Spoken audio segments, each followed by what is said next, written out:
Shalom, povo de Deus! Engraçado que algumas marcas, elas são impregnadas em alguns eventos.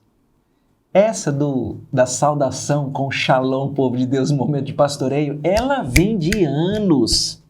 Muito divertida e de vez em quando é bom a gente lembrar. Shalom, na concepção hebraica, é muito mais além do que a ausência de problemas. Não é um desejo de paz num sentido de ausência de conflitos. É também, mas Shalom está para além da ausência de conflitos, é o enchimento da plenitude de Deus. É o enchimento de tudo aquilo que o ser humano mais precisa.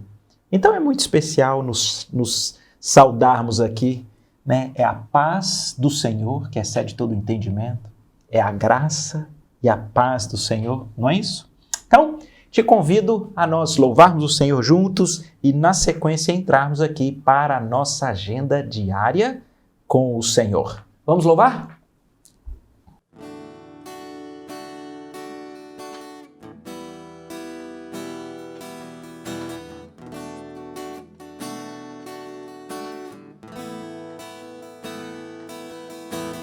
Existe um rio, Senhor, que flui do teu grande amor, águas que correm do trono, águas que curam, que limpam.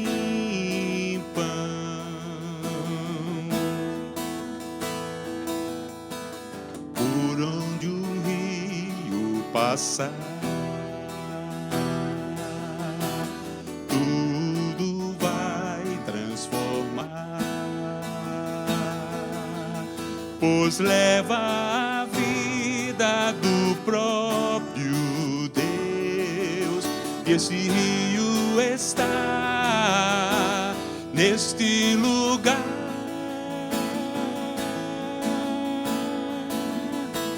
Quero beber dos teus rios, Senhor, sacia minha sede, lava o meu interior.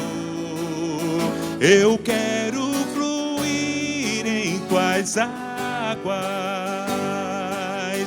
eu quero beber da tua fonte, fonte de águas vivas.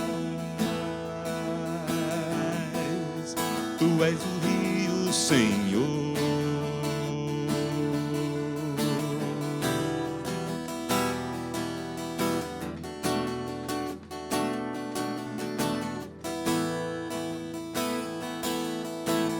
Existe um rio, Senhor, que flui do teu grande amor, águas que correm do trono, águas que curam, que limpam.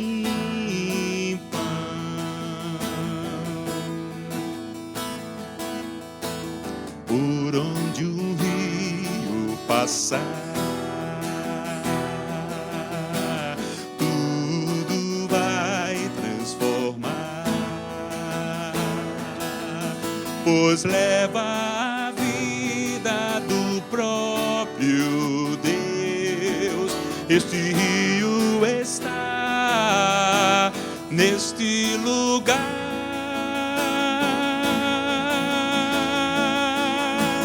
Quero beber dos teus rios, Senhor, sacia minha sede, lava o meu interior.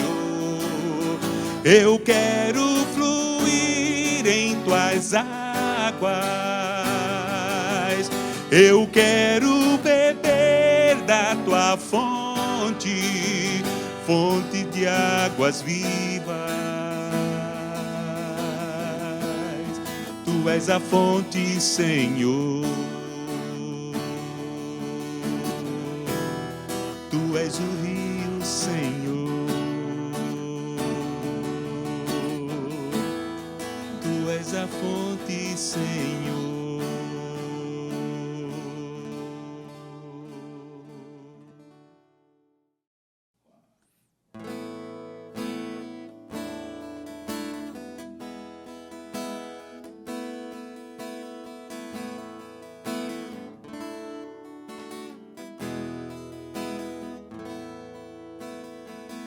Te amo, Deus, tua graça nunca falha. Todos os dias eu estou em tuas mãos. Desde quando me levanto até eu me deitar, eu cantarei a bondade de Deus. Tua doce voz que me guia em meio ao fogo, na escuridão, tua presença me conforta. Sei que és meu Pai, que amigo és. Eu vivo na bondade de Deus. És fiel em todo tempo. Em todo tempo tu és tão bom. Com todo o fôlego que eu tenho, eu cantarei da bondade de Deus. Tua doce voz que me guia em meio ao fogo, na escuridão, tua presença me conforta. Sei que és meu Pai,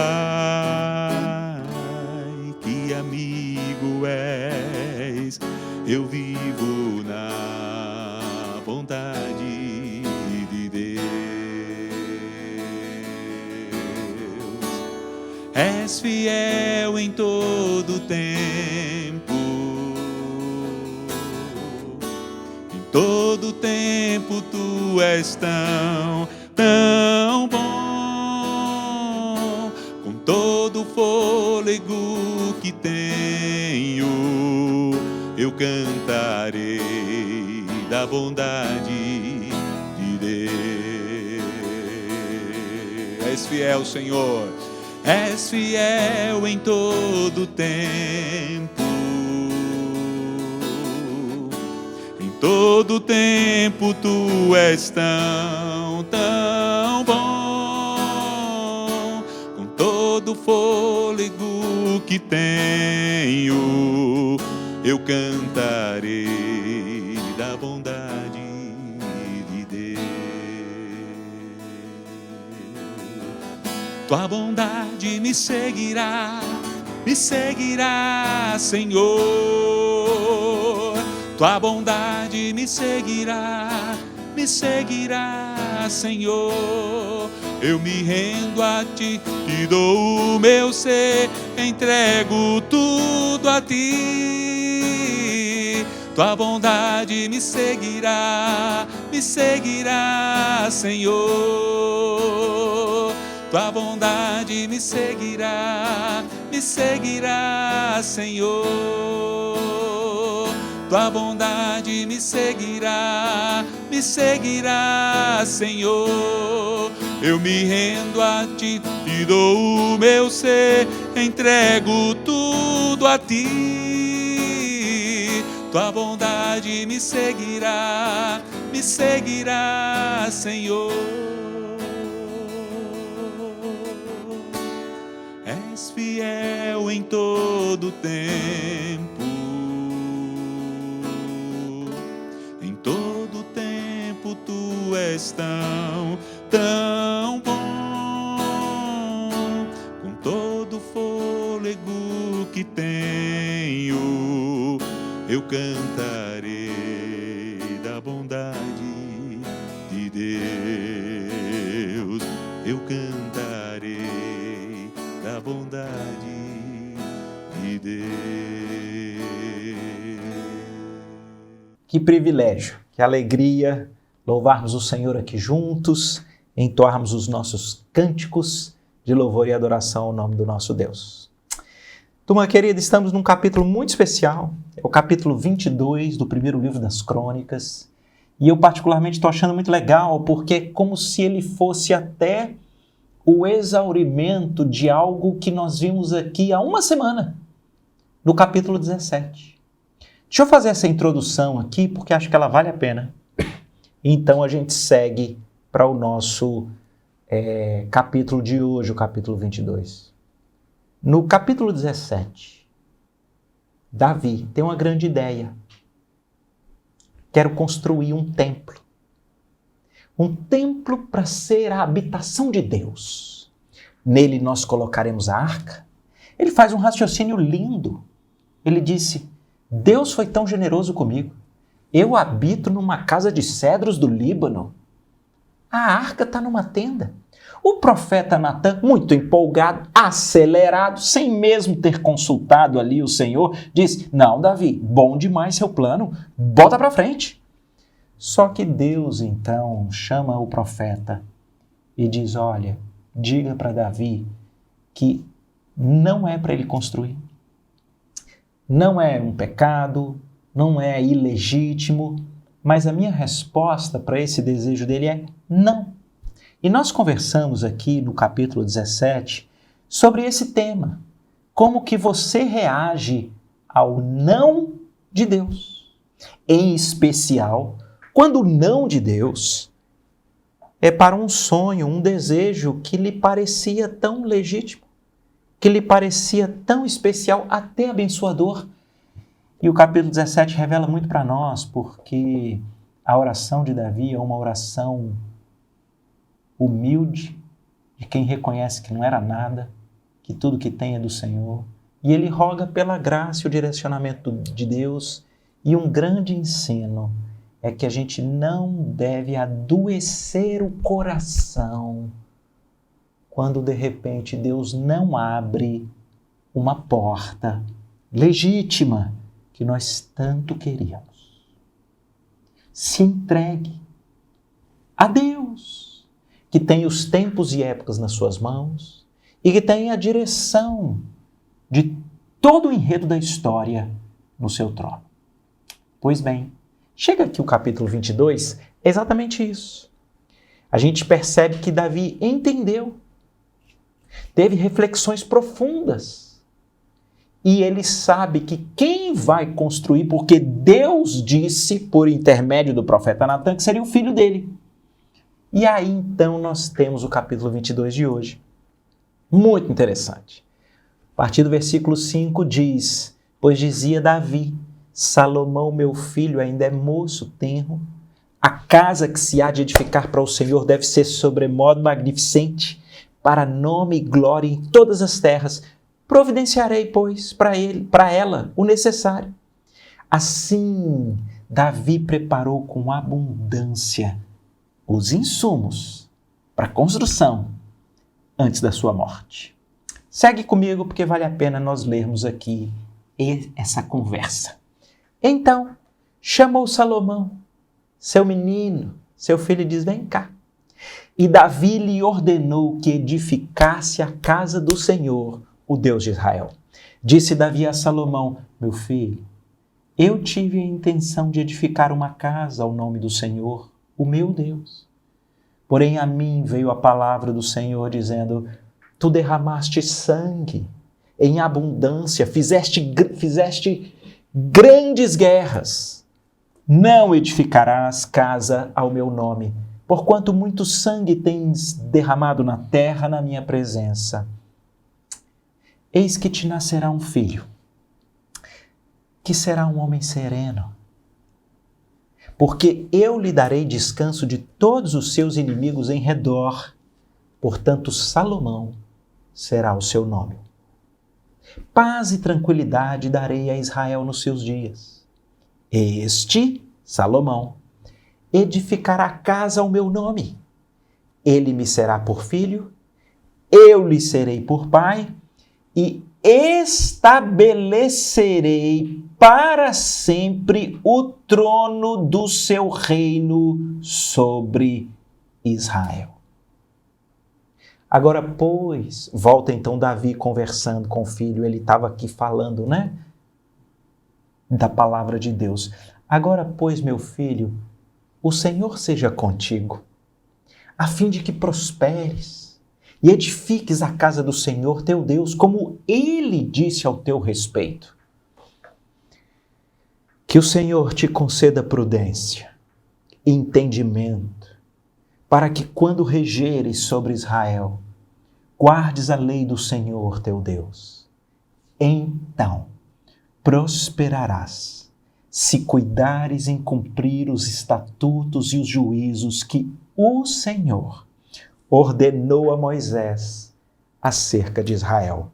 Sê forte e corajoso, não temas nem te desalentes. Eis que com penoso trabalho eu preparei para a casa do Senhor 100.000 talentos de ouro, 1.000.000 de talentos de prata, bronze e ferro de tal abundância que nem foram pesados, também madeira e pedras preparei, cuja quantidade podes aumentar. Além disso, tens contigo trabalhadores em grande número, canteiros, pedreiros, carpinteiros, peritos de toda sorte de obra, de ouro, de prata, de bronze, de ferro, que não se pode contar. Dispõe-te, pois, e faze a obra, e o Senhor seja contigo. Davi deu ordem a todos os príncipes de Israel que ajudassem Salomão, seu filho, dizendo: porventura não está convosco o Senhor vosso Deus, e não vos deu paz de todos os lados? Pois entregou nas minhas mãos os moradores da terra, a qual está sujeita perante o Senhor e perante o seu povo. Disponde, pois, agora o coração e a alma para buscardes ao Senhor, vosso Deus. Disponde-vos, edificai o santuário do Senhor Deus, para que a arca da aliança do Senhor, os utensílios sagrados de Deus, sejam trazidos a esta casa, que se há de edificar ao nome do Senhor. Louvado seja o Senhor. Texto bonito, viu? Quero começar passeando por algumas lições que me parecem lições imediatas do texto. Elas saltam, elas nos ajudam para a nossa vida, para os nossos relacionamentos, especialmente aqueles que são pais. Fica aqui comigo.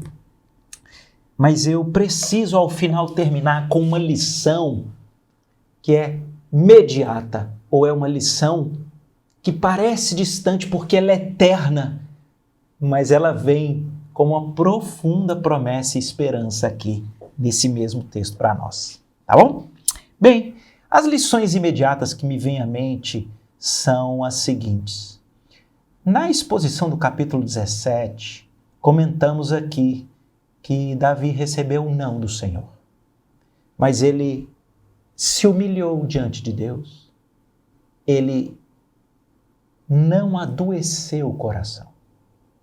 Aqui no capítulo 22 nós temos uma prova. Imagina que você quer muito algo que é legítimo. Então, vou pensar aqui em relacionamentos, porque é uma coisa muito próxima a nós. Eu queria muito casar, constituir uma família, queria ter filhos, plano legítimo, quero glorificar Deus na minha casa, e de repente a resposta de Deus é não. E você então recebe um não de Deus, você com aquela perplexidade, poxa, era um sonho legítimo, mas Deus disse não. Tem um perigo muito grande. É quando você adoece o coração e você agora fica triste porque o outro recebe o sim de Deus. Você não consegue entender por quê. Na verdade, você até olha e vê maiores pecados ou fragilidades no outro, Mas de repente o outro consegue estabelecer aquela família, talvez ter os filhos que você tanto quis e o outro é que tem. E se você está com o coração adoecido, você pode ser levado a uma amargura e isso tem um potencial danoso para você e para outra pessoa. Ou vamos pensar em até uma atuação ministerial na igreja. O seu plano era que você fosse então colocado como líder daquele ministério, naquele cargo, e você então sabe os planos que você tem, a bênção que ia ser, um negócio maravilhoso, e de repente Deus diz, não. E curiosamente, sem que você entenda, é quem? Uma outra pessoa que é colocada, que está ali à frente, e se o seu coração adoece, eu te pergunto, você vai servir anonimamente? Você vai contribuir para que o outro realize aquele sonho legítimo que para você Deus disse não? Queridos, nós somos chamados a esse amadurecimento. Quando Deus fecha uma porta de algo que até nos parece legítimo, nós precisamos pacificar o coração em Deus, a ponto de ficarmos plenos e prontos para contribuir e abençoar, inclusive o outro, que alcançou o sim de Deus para algo que nós queríamos. Davi faz isso aqui. Davi não adoece o coração, porque não é você, Davi. Você teria recursos, condições, capacidade, mas não vai ser seu filho.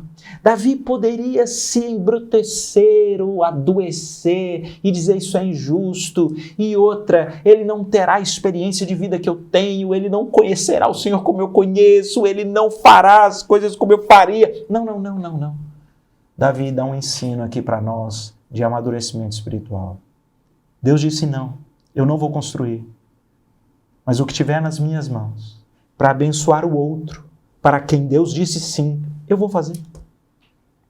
E Davi, então, o texto diz, ele prepara uma economia focada para, ao final, depois de sua morte, quando Salomão vier a ser rei, que haja ouro, prata, pedra, condições, recursos, cedro, inteligência, projeto, para que Salomão tenha, ele largue na frente.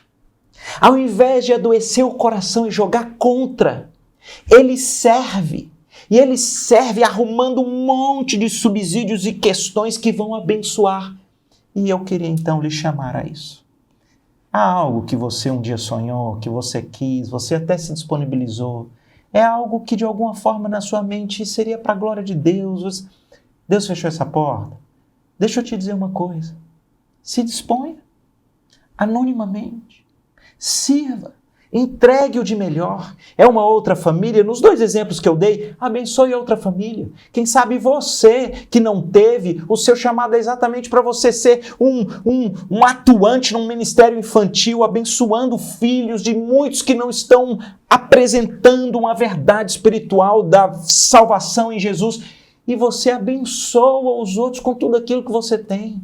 Ainda que no final vão dizer, mas é o filho do outro, que bênção é o filho do outro. Você se entrega sem ressentimentos. Ou é num ministério da igreja, eu estou apenas pegando os dois exemplos que eu dei, e você não foi colocado como líder, não é o seu nome que ficou em evidência, mas usa, apresente suas ideias, seus talentos, se disponha, ainda que ao final o que seja dito ou escrito nos anais da história é que o ministério do outro foi frutífero, foi abençoador. Você se entrega e serve a Deus. Eu acho essa uma lição muito, muito especial. Uma segunda parte é olhando aqui o contrário. Eu quero olhar para aqueles que estão numa nova geração e que podem ser inspirados pela antiga geração. Salomão está sendo chamado aqui a uma inspiração. Ele é novo, diz Salomão. Faz a obra. E eu acho isso bonito. Eu acho que existe um perigo nos conflitos de gerações. Há o perigo de uma geração antiga achar que talvez na época deles que era bom e que se fazia melhor. Há um perigo numa geração nova, de uma certa até prepotência, de achar que nós agora é que sabemos, tudo é diferente, eu sei o que é melhor. Me parece que aqui nós temos essa boa aproximação. É o antigo que serve ao Senhor, é o novo que serve ao Senhor. Um abençoa o outro com subsídios, com substratos, com ajudas. O outro escuta os conselhos, se prepara, parte para a obra. Que coisa maravilhosa. Fazendo uma aplicação bem prática, irmãos, bem prática. Me veio à mente esse momento histórico que nós estamos vivendo como igreja. A gente está sonhando com um novo templo. E observando isso aqui, a minha mente voltou algumas décadas atrás e eu fiquei pensando naquela turma, grupo pequeno, que estava aqui na Igreja das Graças, quando apareceu esse grande lote e a ideia de construir um grande templo. E eu fico imaginando as dúvidas, as lutas, as bênçãos, as dificuldades, e aquela turma sonhando e fazendo um templo muito grande, para muito mais do que era o volume e quantidade da igreja na época, mas sonhando com um lugar de adoração para abençoar o povo de Deus que viesse a se reunir aqui, trazer glória ao nome do Senhor. E de repente, pensando nisso, eu sinto que a gente deve se inspirar e dizer, meu Deus, essa turma foi visionária, esse templo tem décadas e o nosso templo é lindo. Ele é maravilhoso, ele é especial e foi uma visão muito além do alcance de uma turma lá atrás e que tem sido o instrumento de Deus para abençoar a nossa geração. E se a gente é estimulado por isso, faz a mesma coisa. Vamos partir para cima desse projeto que Deus lançou no coração da liderança da igreja e construir aqui um outro templo que possa ser bênção para o povo de Deus que venha se reunir, para que, quem sabe, daqui gerações ele esteja de novo apinhado e a turma expandindo e crescendo. É uma bênção quando as gerações se inspiram. Quero ir para o próximo ponto, que esse tem a ver com um pai conversando com seu filho, perto da morte. O que é que alguém que foi formado por Deus, forjado por Deus, encorajado, mas confrontado, consolado, mas exortado por Deus, o que é que um homem, no final da vida, com o coração segundo Deus, o que é que ele tem para falar com o filho? Me parece que isso é muito revelador para nós, gente. Porque é curioso, tá? Algumas coisas aqui me chamaram tanto a atenção. Porque fica claro que Davi já está velho. Salomão é moço, é jovem. Quais as preocupações que você tem para os seus filhos? O que é que você faz? Ou se eu perguntasse de uma maneira mais objetiva, o que é que você conversa e orienta o seu filho a respeito da prosperidade do caminho dele? Me responda. Davi, com todos os seus percalços e amadurecimento espiritual, ele chama o menino e ele tem um conselho para dar. E o conselho que ele dá está bem aqui no miolo do texto, versículos 12 e 13, e eu queria instar com você que é pai, com você que é mãe, e lhe chamar a atenção para que seja isso, que pulse no seu coração, que pulse no seu semblante, que pulse no seu discurso, mas que pulse na sua vida quando você ensina os seus filhos sobre o caminho de vida deles, do futuro. Escute a palavra de Deus. Isso é um pai conversando com o filho. Que o Senhor te conceda prudência e entendimento, meu filho, para que quando regeres sobre Israel, guardes a palavra de Deus. Então prosperarás se cuidares em cumprir a palavra de Deus, como o Senhor ordenou a Moisés sobre Israel. Ser forte, corajoso, não temas, nem te desalentes. Uau! Uau! Essa expressão te lembra algum lugar na Bíblia? Ser forte e corajoso. Não te desvies nem para a direita nem para a esquerda da palavra de Deus. Talvez você esteja lembrando, senão eu te ajudo. É na passagem da liderança de Moisés para Josué. Josué era moço, Moisés estava no final da vida. Moisés não passou o Jordão, não entrou na terra prometida. Mas ele chama Josué e diz: quer saber o segredo do sucesso, menino? Você quer saber como você vai prosperar o seu caminho? Então somente ser forte e corajoso para fazeres conforme tudo quanto está escrito na palavra de Deus. Que ensino especial! Como é que nós ensinamos os nossos filhos sobre a prosperidade da vida deles? Parece que Davi aqui tem um ensino muito especial. Ele diz: filho,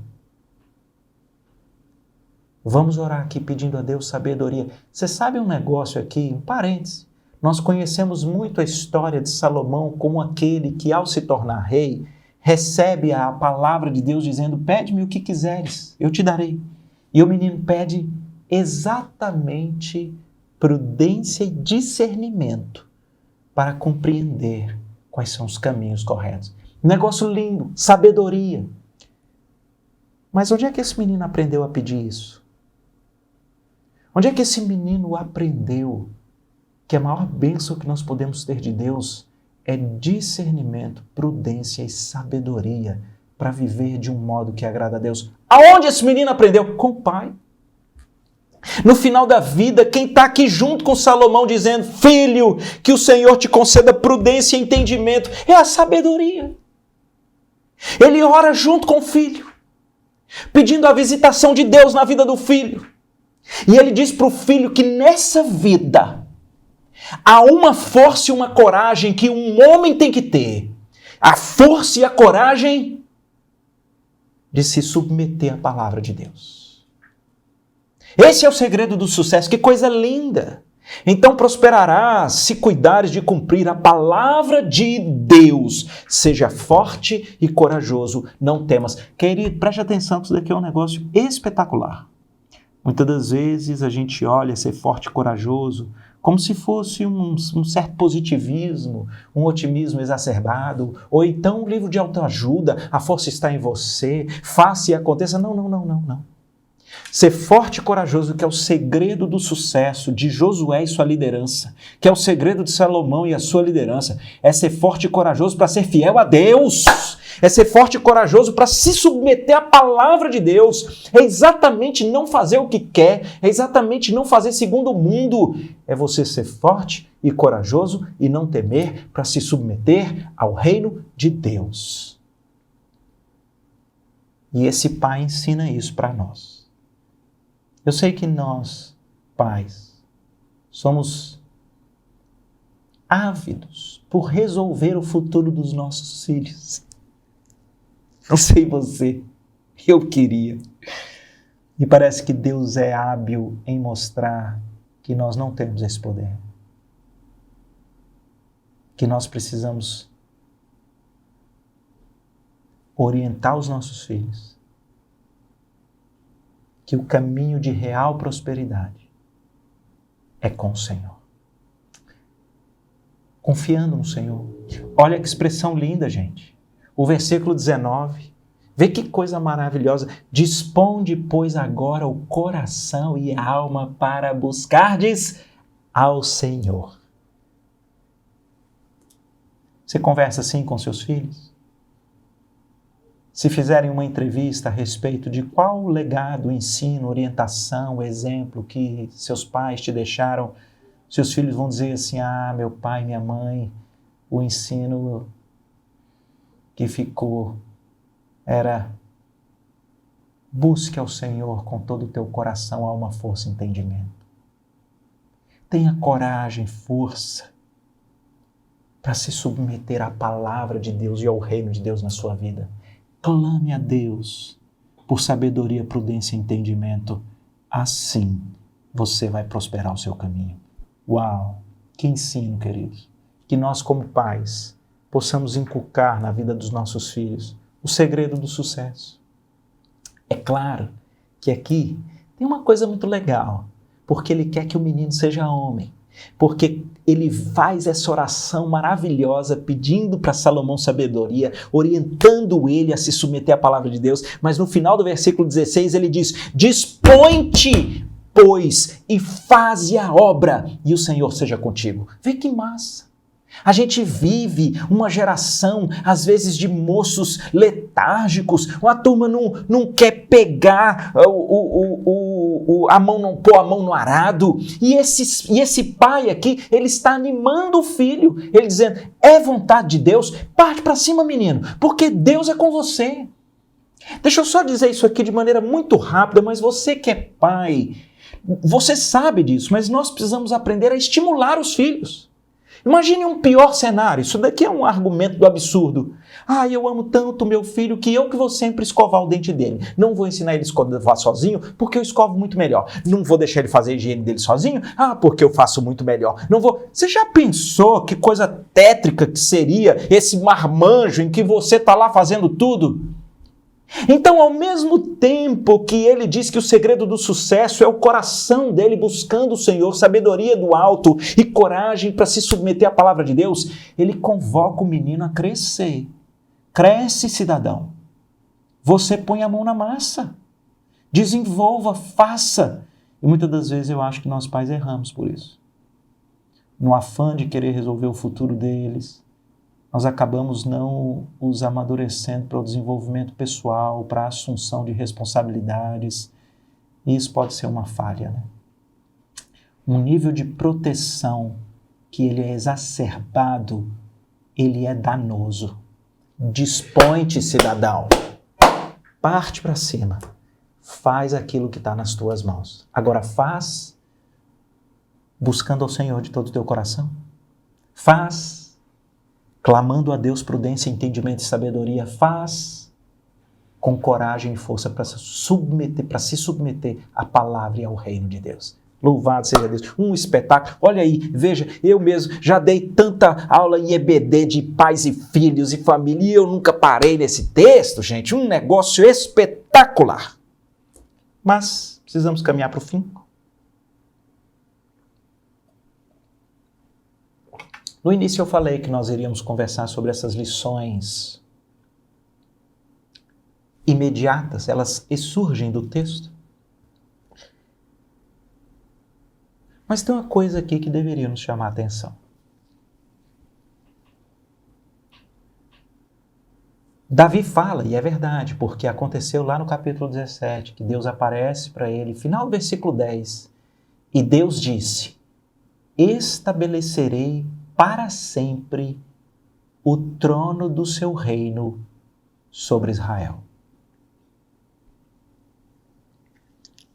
Eu vou ler o versículo inteiro, tá? Isso é a boca de Deus que usou o profeta Natã para revelar um plano de Deus, tá?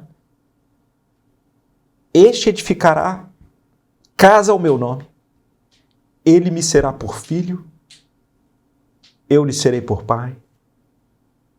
E eu estabelecerei para sempre o trono do seu reino sobre Israel.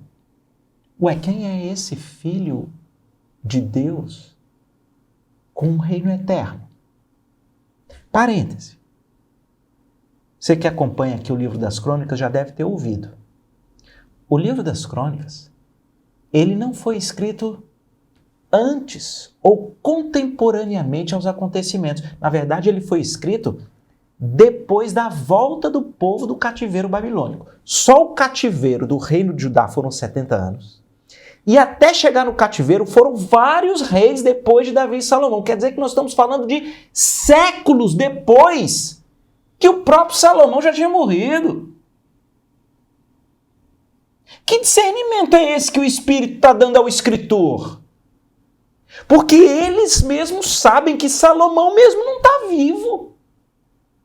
Mesmo assim, o discernimento do Espírito é que na profecia de Deus para Davi eu vou levantar ele me chamará pai e eu chamarei filho, e eu estabelecerei o seu reino para sempre e ele vai edificar a casa para o meu nome. Queridos, sem maiores delongas, o que nós estamos vendo aqui é a promessa da vinda do Messias, do filho de Davi. Você vê as genealogias em Mateus e em Lucas, uma de José e uma de Maria, que indicam que Jesus é filho de Davi. Agora, olha o que Jesus mesmo diz. Jesus é quem olha para o templo. É o segundo templo. Ele olha para o templo e ele diz: destruirei esse templo e em 3 dias o reconstruirei. A turma fica empolvorosa, inclusive essa é uma das acusações que são levadas lá para Anás e Caifás, para o julgamento do Senhor Jesus.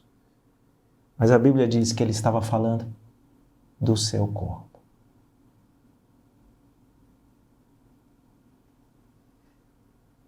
Jesus naquela cruz é destruído, mas no 3º dia, ele ressuscita, conforme a própria palavra dele, reedificando o santuário de Deus conosco. Segue aqui comigo, porque eu queria ser muito claro com você, porque essas coisas aquecem e derretem o meu coração. Desde o início, quando você lê o Velho Testamento, a grande função do templo é trazer a arca, que simboliza a presença de Deus conosco. E é assim que funcionou durante todo esse templo do Templo de Salomão. Famoso. Jesus vem e diz: ei, para. Sou eu. Eu sou o Emanuel. Eu sou Deus conosco. Em certa medida, é Jesus, o Filho, que de uma vez por todas estabelece no meio do povo de Deus a presença do Pai. Ele é o Deus conosco. E é tão interessante, porque olhando aqui para essa dinâmica do texto, a gente vê que Deus, na história de Israel, ele usa missões como que distintas de 2 reis para alcançar aquilo que o povo de Deus precisa. Quais são as missões distintas? Qual a missão de Davi? O texto aqui diz, Davi aqui inaugura um fundamento do porquê ele não iria construir o templo, muito curioso, porque ele diz que Deus tinha dito para ele que Davi foi um homem de muitas guerras, que derramou muito sangue, que destruiu muitos inimigos e que viria um outro que traria paz. E o que traz paz traria o templo da manifestação de Deus com o povo. Agora diga para mim se não é isso que todos nós gostaríamos. Todos nós gostaríamos de alguém que de uma vez por todas vencesse todos os nossos inimigos, destruísse toda a maldade. Mas alguém que além de destruir toda a maldade, todos os inimigos, nós também gostaríamos de alguém que trouxesse um tempo de paz. Mas que trouxesse um tempo de paz em que nós tivéssemos sensitivamente a presença de Deus conosco. Quando você olha para a narrativa do capítulo 22, Davi é esse usado por Deus para vencer os inimigos, e ele luta contra os inimigos, e ele vence as guerras, e ele destrói com os inimigos. É um grande poder que acaba com tudo aquilo que era contra o povo de Deus. Do outro lado, você tem o surgimento de Salomão, sereno, que traz um tempo de paz, e que há o aperfeiçoamento de algo, o templo, que simboliza Deus conosco. Queridos, são a dupla missão que todos nós ansiamos, elas estão unidas em Jesus. Porque a morte de Jesus é Davi. A morte de Jesus naquela sexta-feira é o que, segundo as Escrituras? É ele despojando todo principado e potestade e envergonhando-os de uma vez por todas na cruz. A Bíblia diz que os nossos inimigos é Satanás, o mundo e o pecado. Na cruz, a expressão que a Bíblia tem é que ele despoja todos os principados e potestades, todos os poderes do maligno e o pecado. O escrito de dívida que constava de ordenanças que pesava contra nós, que são os nossos pecados, eles foram encravados na cruz. E esse sistema de mundo perdido, eles são todos destruídos na cruz. Jesus, ele exerce o ministério de vencer de uma vez por todas o maligno, o mundo e o pecado na cruz. Mas, assim como nessa mescla dos ministérios davídico e salomônico, Jesus no terceiro dia ressuscita, nos trazendo para um tempo de paz. Que significa o quê? Deus conosco. Quem é o templo? Jesus. Onde ele está? Com você. Em Cristo, nós temos exatamente o cumprimento último daquilo que o povo de Deus precisa. Ele venceu os inimigos expondo-os na cruz. E ele ressuscitou, trazendo para nós uma paz que excede todo o entendimento, que é a própria presença de Deus conosco. E Jesus disse: eis que estarei convosco todos os dias, até a consumação dos séculos. É por isso que a igreja, quando está em Cristo, Cristo é Deus conosco, a igreja passa a ser chamada também de edifício de Deus. Vê que negócio maravilhoso.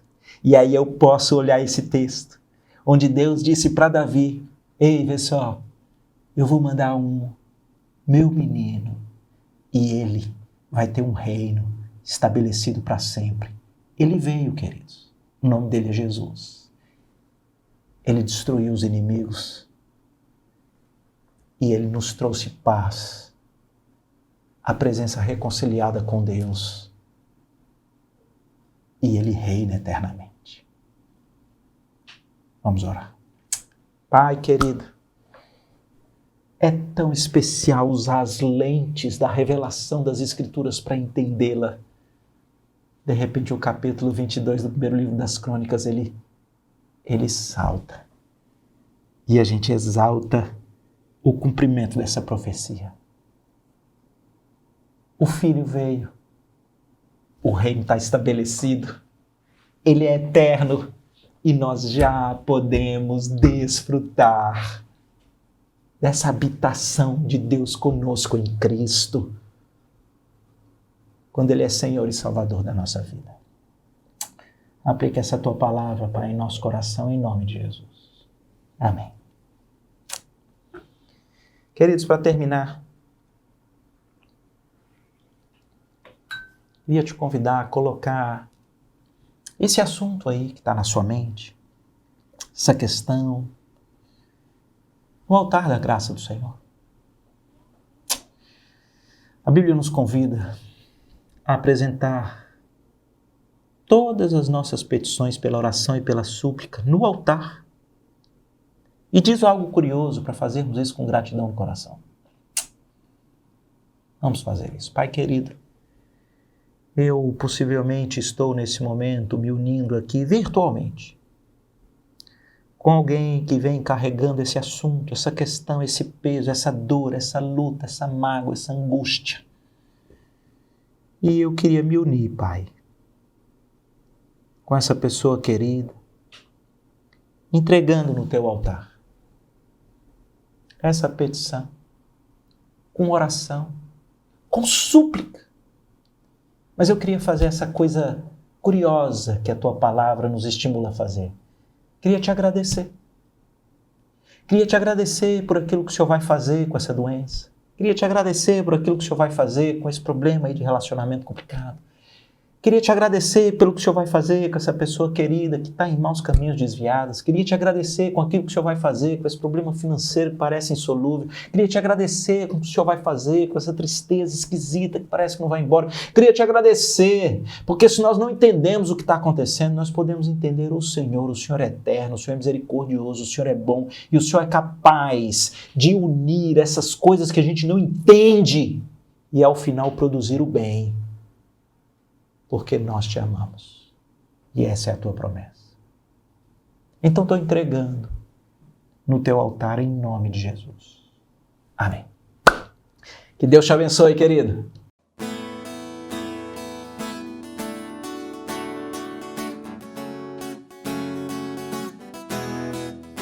Mergulhar em teu ser, encontrar-me contigo. Meu maior prazer, ser teu amigo, ouvir tua voz, as batidas do teu coração. Fala, Senhor, ensina-me a tua canção. Mergulhar em teu ser, encontrar-me contigo. Meu maior prazer, ser teu amigo, ouvir tua voz, as batidas do teu coração. Fala, Senhor, me ensina a tua canção. Conhecerei e prosseguirei em conhecer-te, Senhor. Me lançarei com tudo que sou nas profundezas do teu imenso amor. Te amarei com meu coração, com todas as minhas forças, e cantarei louvores a ti, meu Deus, meu Redentor. Mergulhar em teu ser, encontrar-me contigo, meu maior prazer, meu maior prazer, ser teu amigo, ouvir tua voz, as batidas do teu coração. Fala, Senhor, fala, Senhor, ensina-me a tua canção. Conhecerei e prosseguirei em conhecer-te, Senhor. Me lançarei com tudo que sou nas profundezas do teu imenso amor. Te amarei com meu coração, com todas as minhas forças, e cantarei louvores a ti, meu Deus, meu Redentor. Conhecerei e prosseguirei em conhecer-te, Senhor. Me lançarei com tudo que sou nas profundezas do teu imenso amor. Te amarei com meu coração, com todas as minhas forças e cantarei louvores a ti, meu Deus, meu Redentor, a ti, meu Deus, meu Redentor.